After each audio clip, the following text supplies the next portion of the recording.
बीमारी के मरीज के मेडिकल कॉलेज जाने और उपचार के पहले ही मौत होने को कोरोना मौत माना जाने लगा है। ऐसा ही लापरवाही वाला एक मामला प्रकाश में आया है। रतलाम के मेडिकल कॉलेज में 32 वर्षीय युवती के शव को लेकर असमंजस की स्थिति ने परिजनों को आक्रोशित कर दिया है।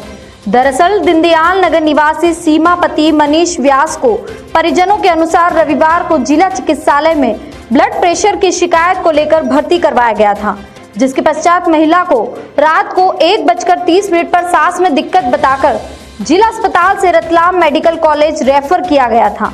परिजनों के अनुसार 3 बजे वहां मेडिकल कॉलेज पहुंचे तथा महिला की मृत्यु हो गई। महिला का शव परिजनों को सौंपने के पश्चात अचानक पुनः मेडिकल कॉलेज प्रबंधन ने कॉलेज के कोविड-19 शव गृह में रख दिया था। परिजनों का आरोप है कि जब महिला का कोविड-19 टेस्ट ही नहीं हुआ तो पॉजिटिव मरीज की मौत कैसे मानी जा रही है।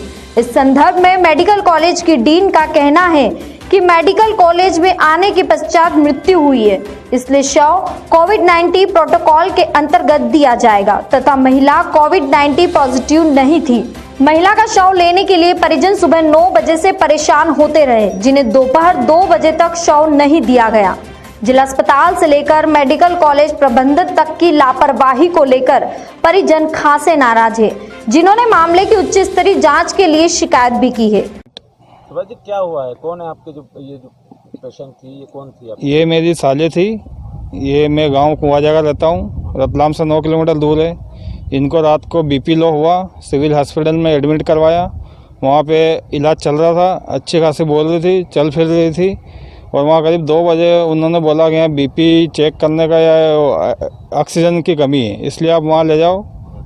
यहाँ मेडिकल कॉलेज का बोला, यहाँ रेफर किया उन्होंने। यहाँ आए हम लेके, तो वहाँ तक रास्ते में बोल भी रही थी, अच्छी खासी थी। और यहाँ आके उसने अटैक के कारण गाड़ी के अंदर ही गेट दम तोड़ दिया, गेट के बाहर ही। फिर डॉक्टर आए, अंदर से चेक करा। वो चेक करने के बाद अंदर ले गए। अंदर ले जाके बोल दिया कि ये तो डेट हो गई और सुबह 9 बजे आना, 5 जनों की अनुमति रहेगी और 5 जने जाके अंतिम क्रिया कर देंगे। कोरोना टेस्ट वगैरह हुआ था? कुछ भी, कहीं भी कोई टेस्ट नहीं करा इन्होंने। तो फिर ऐसा क्यों बोला कि 5 जनों की अनुमति रहेगी? क्या मालूम। अब आप लोग क्या चाहते हैं? जवाब नहीं दे रहे वो सही। और हम सुबह 9 बजे से वो बॉडी, अभी हमने नेतागिरी लगवाई और बातें करवाई, तो उन्होंने बॉडी दे भी दी थी हमको, गाड़ी में रखवा दी। जैसे निकले अंदर से एक मैडम आती, कोई इंचार्ज मैडम, नाम तो मालूम नहीं है, वो बोल रही कि नहीं बॉडी नहीं देना इनको, डायरेक्ट जाएगी बॉडी शमशान और अपने को क्रियाक्रम करना है इसका। तो वापस वो अंदर रख दी और वो कोरोना मरीज के पास में ले जाके रख दी। अब आप लोग क्या चाहते हो? हम चाह रहे बॉडी को ले जाएं, देखे क्या करा इन्होंने, हमको शंका हो रही उन पे। सुबह 9 बजे से अभी 2 बजने आ गई है, इंतजार में बैठे हुए हैं। एक डॉक्टर साहब आए थे, उन्होंने अलग जा के करीब 1-2 घंटे बात करी, बहुत समझाया हमको। ऐसा सारे कोरोना में अंदर हो जाओगे, ये हो जाओगे, ऐसा करके बोला उन्होंने। नाम भी मालूम नहीं बताया उन्होंने और वापस वो भी गए, अभी तक नहीं आए डॉक्टर साहब। आपने कहीं कलेक्टर या किसी प्रशासनिक अधिकारी वगैरह को सूचना दी? हमने 181 पे कंप्लेंट दर्ज करवा दी इसकी।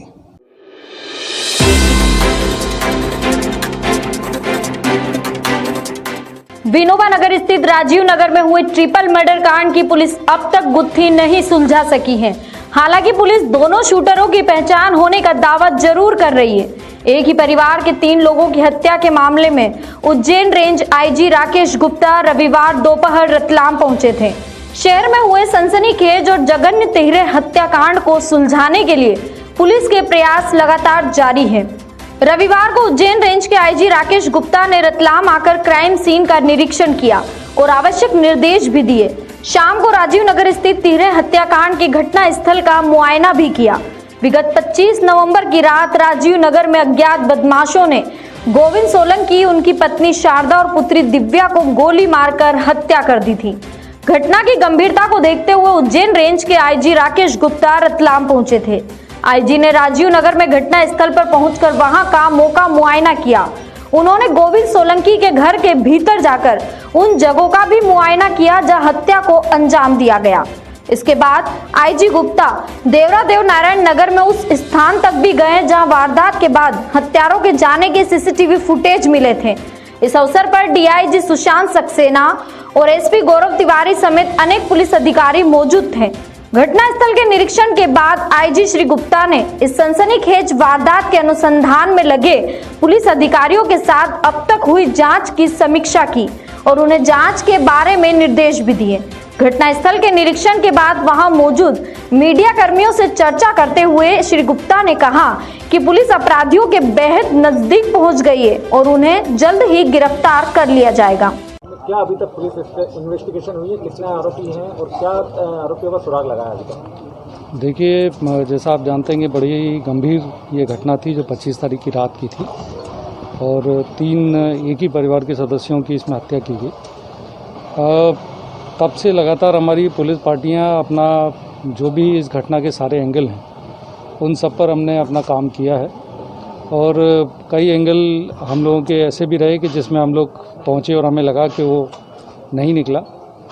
अभी में एक है कि हम घटना में बिल्कुल किनारे पे हैं और अपराधियों के हम बहुत नज़दीक हैं। अपराधी हमारी जानकारी में आ चुके हैं कि कौन है। तो सर, वजह क्या रही होगी, कुछ प्रारंभिक जानकारी? देखिए, ये सब मैं आपको बताऊंगी, इन्वेस्टिगेशन के विषय हैं और मेरा ये कहना तब ज़्यादा उचित होगा जब हम अपराधियों को पकड़ लेंगे, तब मुझे लगता है कि ज़्यादा उचित होगा कि हम घटना की वजह के बारे में बता सकें। अभी कोई भी कयास लगाना उचित नहीं है। अपराधियों की गिरफ्तारी पे कोई इनाम वगैरह भी रखा है क्या आपने? अपराधियों की गिरफ्तारी पर अभी 30,000 रुपये का इनाम मेरे द्वारा घोषित किया है अज्ञात आरोपियों के ऊपर। सर, अपराधी रतलाम के ही हैं या बाहर के कुछ ऐसा? देखिए, मैंने आपको बताया कि अपराधियों के हम करीब हैं, तो कोई भी हिंट अपराधियों को ना मिले, इसलिए मैं समझता हूं कि आवश्यक भी है कि हम ये ना बताएं, लेकिन हम अपराधियों तक लगभग क्लियर है हमारे लिए कि घटना कैसे हुई। सर, कब तक हो जाएगा खुलासा? देखिए, जल्दी करेंगे।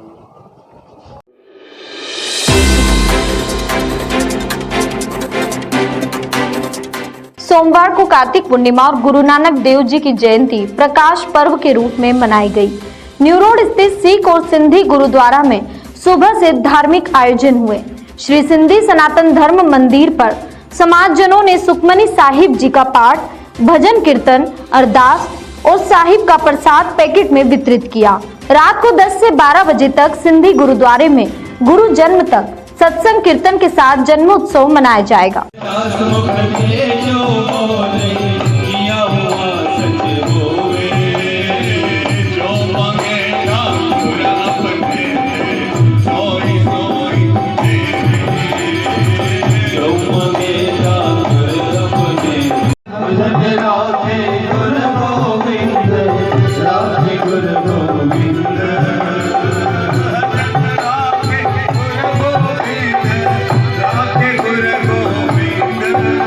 इधर सिख गुरुद्वारे में सिख समुदाय ने अखंड पाठ आरती के साथ ज्ञानी मानसिंह द्वारा कीर्तन भी करवाए गए।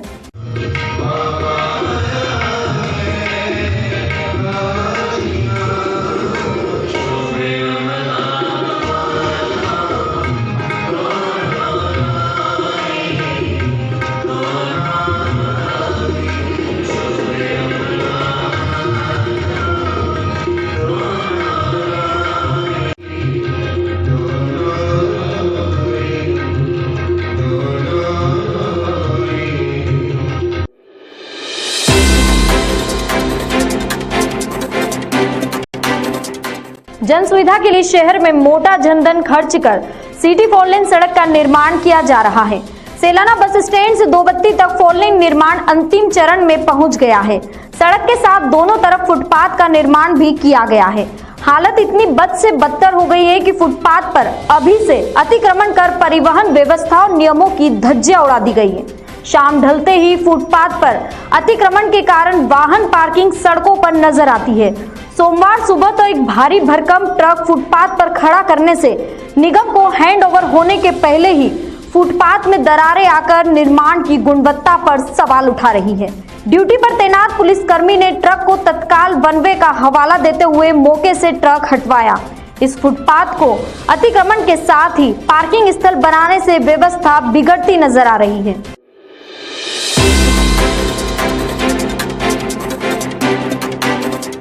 सीवरेज खुदाई के बाद सड़कों को उजड़ा चमन बनाकर आगे बढ़ जाना ठेकेदार की लापरवाही का खामियाजा जनता ही भुगत रही है। स्टेशन रोड की ये तस्वीर देखिए। खुदाई के बाद मलबा सड़क पर छोड़कर ठेकेदार चले गए।